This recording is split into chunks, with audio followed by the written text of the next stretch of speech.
You don't belong here, Amma's sharp voice echoed through the palace hall, drawing the attention of servants and guards.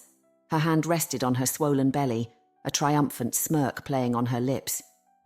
Essie stood firm, her face calm but pale. This palace is as much my home as yours, Amma. Don't mistake your fortune for power. Amma laughed coldly. Fortune? No, this is destiny. I carry the king's heir, the future of Dunkwaano. You, on the other hand, are little more than a shadow. Essie's voice remained steady. Arrogance will blind you, Amma. Power built on pride is fleeting. Amma stepped closer, her voice dropping to a hiss. And what have you built, Essie? Nothing. No heirs, no future. Soon even the people will forget you existed. Heavy footsteps broke the tension as King Owusu entered the hall, his eyes narrowing. What is this? Why are you two always at odds? Amma's expression softened instantly. My king. I was only reminding Essie of her place. We must have harmony for the child. Essie met his gaze. I only ask for respect, my king. Owusu sighed. Respect must be mutual. Amma, do not let your position breed cruelty. Essie, show patience. I will not tolerate discord in this palace. As he left, Amma leaned closer to Essie. Enjoy your respect, sister. It's all you have left. Essie lingered in the silence, her chest heavy with unspoken pain. She walked slowly toward the gardens, seeking solace among the trees.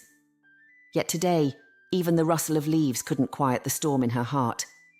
Years ago, Essie had been the king's world. Together they had led Dunkwaano to greatness. Yet, the absence of an heir had cast a shadow over their bond. When Owusu took a second wife, Essie accepted it with grace, but the pain never left her.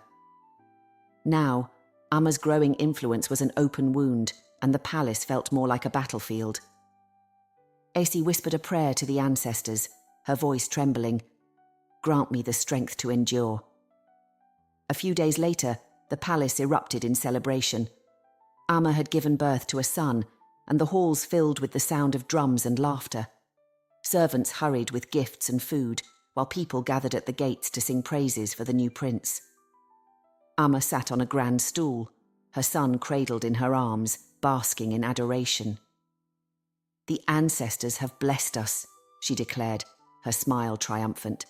My son Bako will one day rule this kingdom. The king stood beside her, pride lighting his face. The future of Dunkwaano begins here, he announced. Essie watched from the shadows, her face calm but her heart heavy. The court's focus had shifted entirely to Amma, whose newfound power left little room for Essie's quiet presence. After the ceremony, she approached the king and bowed. Congratulations, my king. The kingdom is blessed.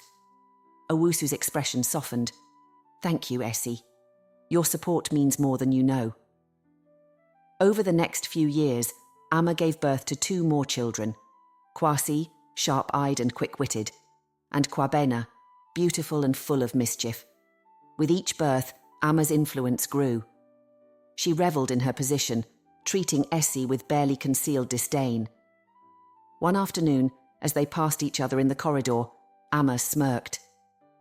It must be lonely walking these halls with no one to call your own.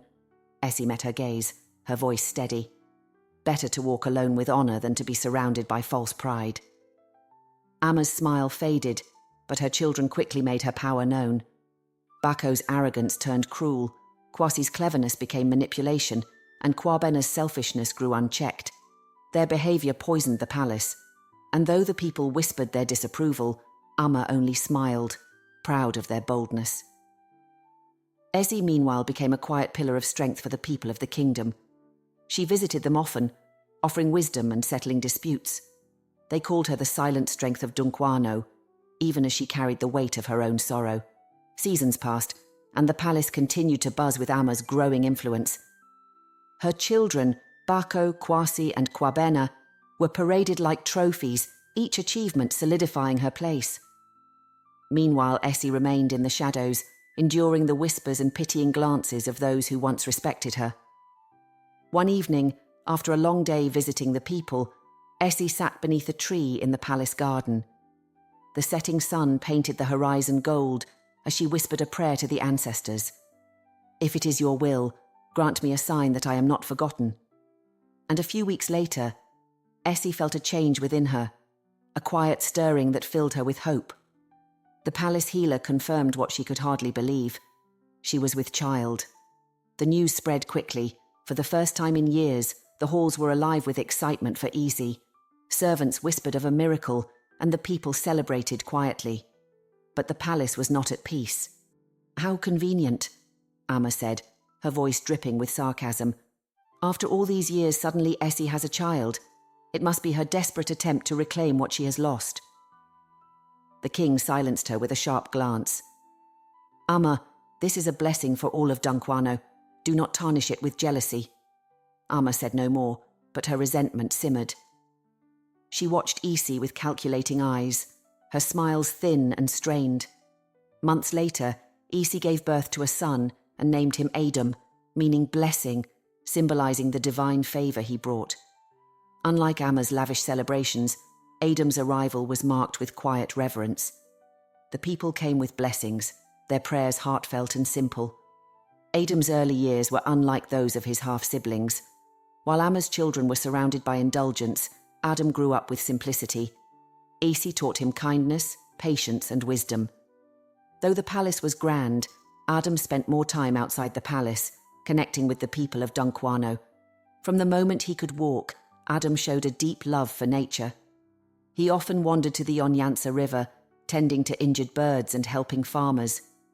People marveled at his ability to calm wild animals, calling him the heart of the land. Meanwhile, Amma's children grew increasingly irritated by Adom's popularity. Barco bullied the servants, Kwasi schemed to gain favor, and Kwabena dismissed anyone she deemed unworthy. In contrast, Adom quietly won the hearts of the people. The people often compared him to the great kings of old, deepening Amma's resentment. One day, Adom returned to the palace with farmers he had helped by the river. Their crops had failed, and Adom had spent hours helping them replant. When King Owusu heard of this, he called Adom to his chambers. "You have a kind heart, my son," the king said, placing a hand on Adom's shoulder. "But kindness must be paired with wisdom. The world can be cruel and not everyone will value your goodness." Adom nodded, his young face serious. "I will try, father." But in the shadows, Amma whispered to her children, her voice bitter.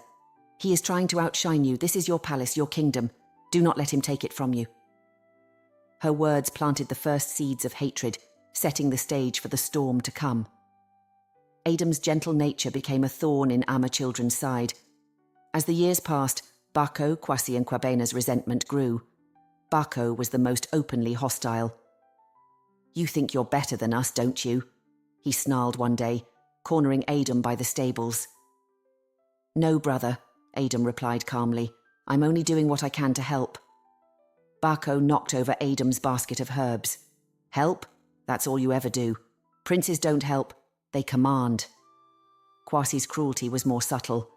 He spread rumors and set traps to make Adom look foolish. "Adom must learn his place," he whispered to Kwabena. "Let's see how the people feel when their golden boy fails." Kwabena mocked Adom openly, calling him the farmer's prince. Her sharp words often brought tears to his eyes, but Adom never retaliated. His quiet endurance only deepened their frustration. During a festival, the siblings' malice reached its peak.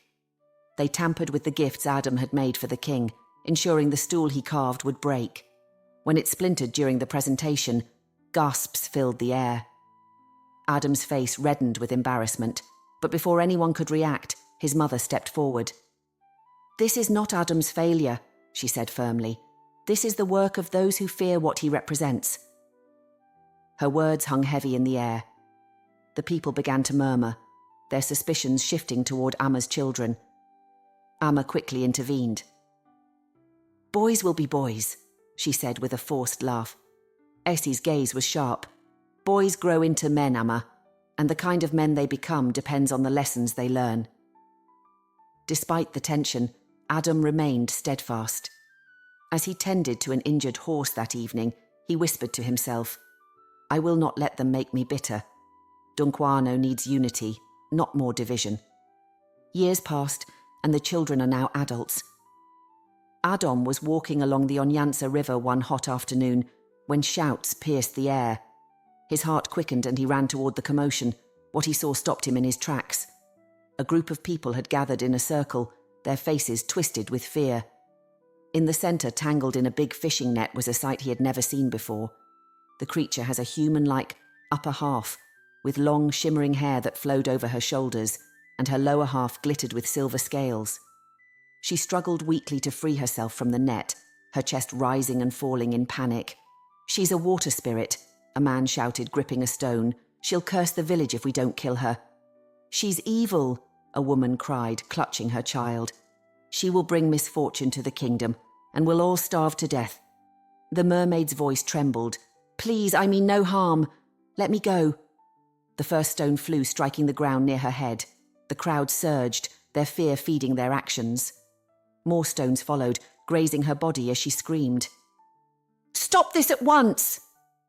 Adom's voice rang out.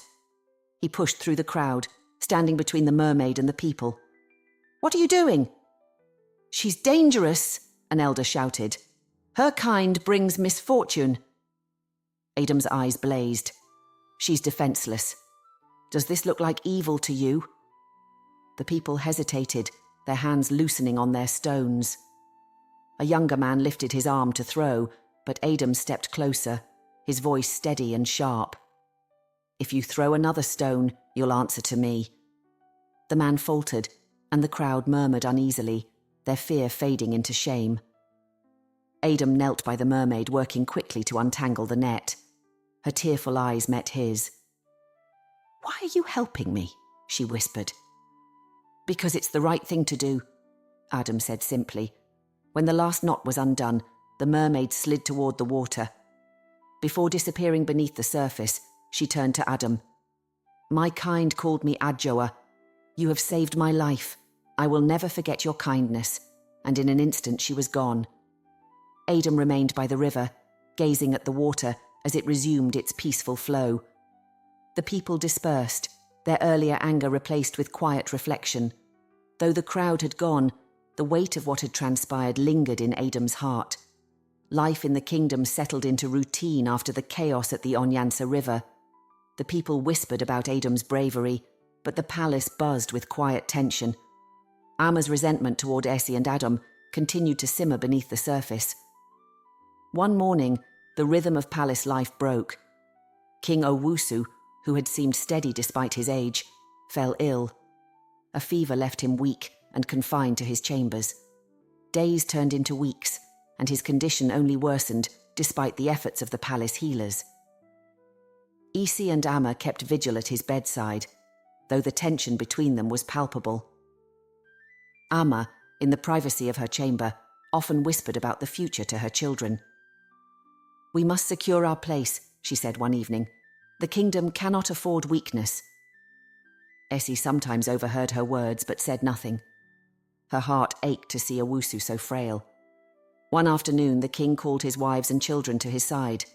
With his voice weak but firm, he said, "Promise me you will honor the ancestors' will when I am gone."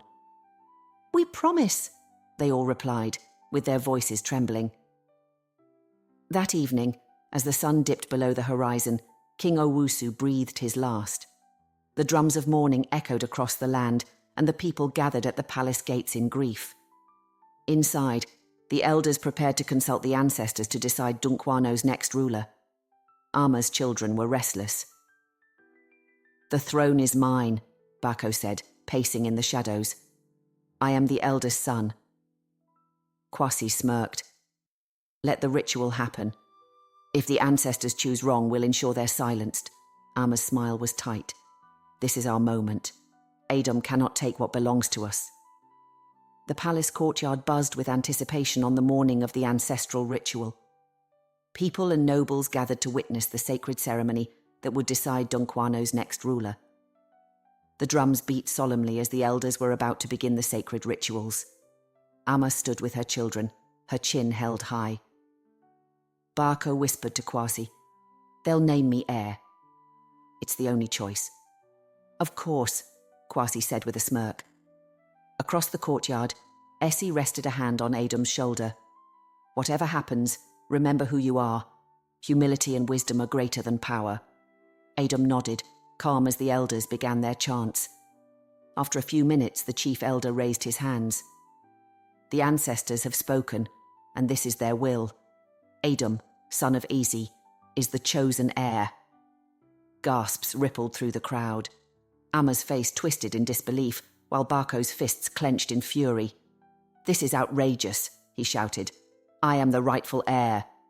"The ancestors' choice is final," the elder said firmly. "Adom will lead Dunkwaano into more prosperity and greatness." Amma's sharp voice rang out. "This is madness. My son was born to rule." The crowd murmured uneasily. Adom stepped forward to address the people. "I am honored by this choice," he said. "I will lead with unity, not division." Amma turned to her children, her voice a low hiss. "We won't let this stand. The ancestors cannot choose Adom." "This cannot be. Let's go," she called to her children. As the people dispersed, some celebrating, others doubtful, rebellion took root in Amma's heart. The joyous proclamation of Adom as heir had become the spark for a storm.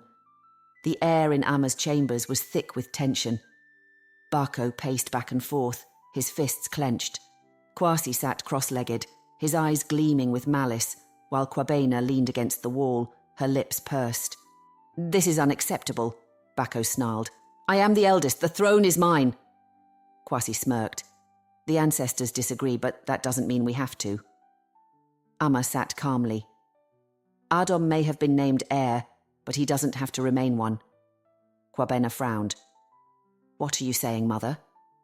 "I'm saying," Amma said coldly, "we must remove him, quietly, permanently."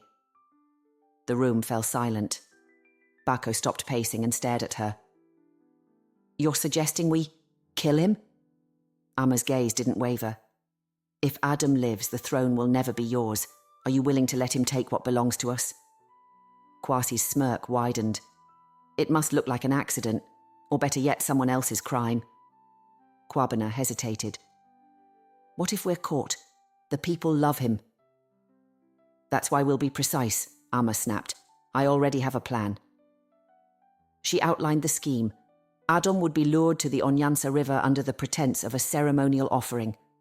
Barco and Kwasi would ambush him, ensuring his death looked like the betrayal of a servant loyal to Adom. "It's settled," Barco said, his voice hard. "Adom won't live to see his coronation." As the siblings finalized their plan, the palace slept peacefully, unaware of the treachery brewing within its walls. Adom, in his chambers, sleep peacefully, unaware of the danger awaiting him. The palace buzzed with preparations for Adom's coronation. For the first time, his half-siblings seemed genuinely supportive. "You'll make a fine king," Barco said, clapping Adom on the back.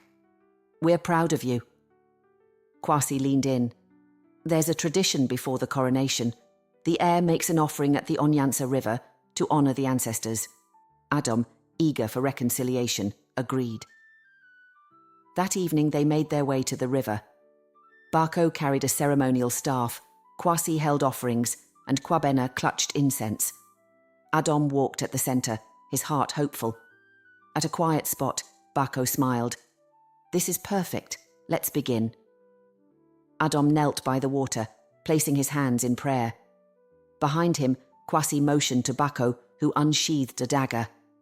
Kwabena stepped back, pale but silent. As Adom finished his prayer, he turned to face them with a calm smile.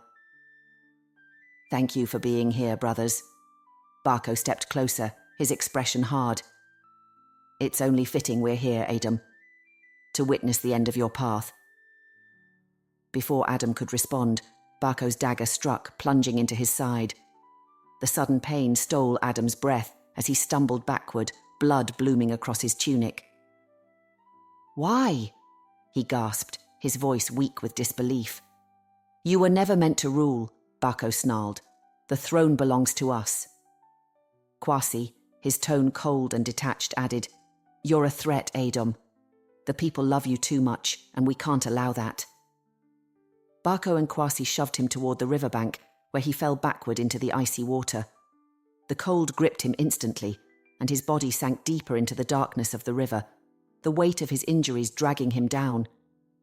His brothers stood on the edge for a moment, watching the water grow still. "It's done," Kwasi said, his voice low but firm. Bako nodded, wiping the blade on his sleeve. "The river will keep our secret." Without a backward glance, the two turned and disappeared into the night, their footsteps fading as the forest swallowed them. But the river was not silent. From its depths, a radiant figure surged forward, her golden hair glowing like sunlight through water. Adjoa, the mermaid Adom had saved, reached his sinking body, just as his consciousness slipped away. Her arms wrapped around him, her scales shimmering as she whispered, "Adom, you saved me once. Now I will save you." Her voice grew stronger as she murmured an incantation, her power flooding the water around them. The river shimmered with life, and Adom's wounds began to close. His chest heaved as air filled his lungs, and his eyes fluttered open. "Am I dead?" Adom's voice was faint, his expression filled with wonder. "Is this heaven?" Adjoa smiled gently. "No, Adom. You are alive and you are safe, but you are far from done. Come with me." The river seemed to part as she carried him into its depths. Adom's surroundings shifted from murky shadows to an ethereal underwater world. Coral towers rose like castles, schools of glowing fish darted through the currents, and merfolk with radiant skin and shimmering tails watched with curious eyes. For days, Adom stayed among the merfolk, healing in both body and spirit. They welcomed him with kindness, their ethereal songs weaving through the water. Adjoa stayed close, guiding him through their world. She showed him the beauty of their way of life, their harmony with the river and its creatures, and spoke of balance, unity, and respect for all things. "You were betrayed by those who should have loved you," Adjoa said one evening, as they sat on a ledge overlooking a glowing coral garden. "But you must not let their hatred consume you. Your heart is meant for greater things."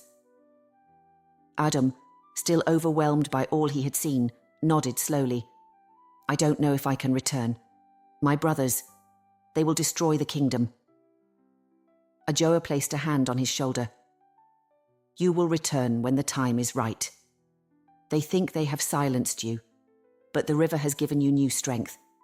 On the day of the coronation, the truth will be revealed." Back at the palace, Bako, Kwasi, and Kwabena returned quietly, their expressions composed. Amma waited for them in her chambers, her face expectant. "It is done?" she asked. Bako nodded. "Adom is gone. The river will carry him away." Amma smiled thinly. "Good. Now we must act quickly. The people must not suspect. Bako, prepare for your coronation." The next morning, news of Adom's disappearance spread. Kwasi claimed Adom had gone to the river for a private offering and never returned. Rumours of misfortune swirled, but Amma and her children spread a darker tale. "It must be Danso," Bako announced to the court, his voice heavy with false grief. "They were together throughout yesterday." Gasps filled the hall as Danso, a loyal servant, was dragged forward. "I would never harm the prince," he pleaded. Amma's voice rang out, cold and commanding. "The evidence speaks for itself. You were seen together near the river yesterday evening. What reason could you have?" Essie stepped forward trembling, unable to say a word. Amma's mock sympathy cut through her. "Essie, I know this is hard, but Adom is gone. We must protect the kingdom." Preparations for Bako's coronation began the next day. The palace was adorned with gold and crimson, but whispers of doubt lingered. As Bako stood before the elders, the crown lifted over his head, chaos erupted at the gates. A figure approached, cloaked in determination. The crowd gasped as Adom stepped into the hall, alive and resolute. "Stop this coronation," Adom declared. "I am not dead. I will not let this kingdom fall into the hands of traitors." Amma and her children froze, their carefully constructed plan unravelling. The palace courtyard erupted into chaos as Adom stepped forward, his clothes damp, but his presence commanding. The people gasped, then cheered. Inside, Bako froze at the altar, his face pale. Kwasi's mind raced for a plan, and Kwabena backed away. "You were dead," Barco spat. "You fell into the river." Adom's gaze was steady. "I fell, but the ancestors protect those who walk with honor. I am here to speak the truth." He turned to the crowd. "My siblings lured me to the river and attacked me. They left me for dead." The grand hall buzzed with tension as Adom stood resolute before the elders, people and nobles. The accusations hung heavy in the air, and the royal family teetered on the brink of collapse. Amma's voice rang sharp and desperate. "Lies! My children are loyal to this kingdom. You cannot take the word of one man as proof. Where is the evidence?" A hush fell over the crowd, the people exchanging uneasy glances. Then, slowly, a man stepped forward from the back of the room. He was unassuming, dressed in the simple garb of a fisherman. His face was pale, but his eyes held a quiet determination. "I will speak," the man said, his voice trembling but growing stronger. "I saw what happened that night." Gasps rippled through the hall. The man hesitated, glancing nervously at Amma and her children, whose faces twisted with disbelief and fury. But when his gaze met Adom's steady, encouraging eyes, he took a deep breath and continued. "My name is Kofi. I was fishing near the Onyansa River that night," he said, his words tumbling out now. "I saw Prince Adom with his siblings. I thought it was a peaceful meeting until—" his voice faltered. "Until I saw them attack him." The crowd erupted into murmurs, but Kofi pressed on, his voice steadier now. "I saw them strike him with a dagger and heard his cries as they pushed him into the river. I wanted to speak out, but who would believe a fisherman's word against the princes and the princess of the kingdom?" The elders leaned forward, their expressions grave. One of them spoke. "Why do you speak now, Kofi?" Kofi swallowed hard, his gaze sweeping the room. "Because the truth has come out in a way no one expected. Prince Adom lives. The river has saved him, and now I must do what I failed to do that night. I must tell the truth." The hall erupted again with cries of anger and shock. Amma's composure broke. "This is nonsense," she hissed. "A commoner's lies will not undo my children's rightful place. He's fabricating this." But Kofi stood firm, his voice unwavering. "I have no reason to lie. I owe nothing to anyone but the truth. The ancestors have spared Prince Adom, and they will not be ignored." Adom stepped forward, placing a hand on Kofi's shoulder. "You have done more than you know, Kofi. The truth will always have its place." The chief elder raised his hand to silence the people. His voice was heavy with finality. "The evidence is clear. Bako, Kwasi, and Kwabena, you are guilty of treachery. By the will of the ancestors, they were stripped of their titles and exiled from Dunkwaano, never to return again." Amma's wails echoed as her children were dragged away. The people knelt before Adom, their faith renewed. Essie stepped forward, her voice warm. "The kingdom is yours, Adom. Lead it with wisdom." Adom nodded, his voice steady. "I will honor this trust. Dunkwaano will know peace again." The day after Adom's return and his siblings' exile, the palace buzzed with relief and uncertainty. People and nobles gathered in the courtyard for a formal address. Adom, now dressed in regal attire, stood on the dais with Essie by his side. "The truth has been revealed," Adom said, his voice strong yet compassionate. "But betrayal and ambition have scarred us. Dunkwaano must heal, not just from division, but from distrust." The crowd murmured in agreement. Danso, the loyal servant wrongfully accused, was brought forward. His hands trembled as he bowed. "My king, I failed to protect you." "You were accused unjustly," Adom said, placing a hand on his shoulder. "Your loyalty deserves honor, not blame." The people cheered as Adom presented Danso with a golden bracelet, a symbol of the kingdom's gratitude. Tears filled Danso's eyes as he accepted it. The days following Adom's coronation were filled with activity. He worked tirelessly to fulfill his promise of unity and justice, meeting with elders, people, and even the lowest-ranking servants. One of Adom's first acts was abolishing the rigid hierarchy that had bred cruelty. "The strength of Dunkwaano lies in its people," he declared. Every voice, whether noble or farmer, is valuable. He also honoured his promise to Adjoa, establishing a guardianship for the Onyansa River. A council of people and spiritual leaders was appointed to protect it, symbolising harmony between the people and nature. Essie was officially named Queen Mother. Her years of wisdom and resilience earned her the love of the people. During her first public address, she spoke warmly. Dunkwaano has weathered storms, but together we will honour our ancestors and build a bright future. The people erupted in cheers, travelling from across the kingdom to thank her personally. Essie ensured their concerns reached Adom, cementing her role as his trusted advisor. Adom also worked to heal wounds left by his siblings' betrayal. Though they were exiled, he refused to harbour hatred. Hatred begets hatred, he told his council. We must move forward without letting bitterness take root. Under Adom's leadership, the palace became a symbol of fairness. People spoke of Adom as a king, not of power, but of heart. Slowly, trust was restored, and the kingdom began to thrive. Months passed, and the kingdom of Dunkwaano grew stronger. Fields flourished, new trade routes opened, and disputes were resolved with fairness. Adom's reforms reached every corner of the land, from bustling markets to the quiet villages. One evening, Adom stood on the palace balcony, gazing at the glowing village lights. Essie joined him, her face serene. "You've done well, Adom," she said. "We've done well," Adom corrected. "This kingdom belongs to everyone who works to make it better." Essie smiled, pride radiating from her. "Your father would be proud, and so am I." As he looked at the stars twinkling above, Adom felt a deep sense of peace.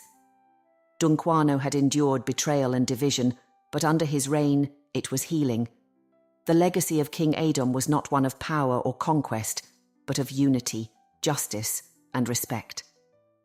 As the kingdom thrived, the people of Dunkwaano looked to the future with hope, knowing their king led not with fear, but with love.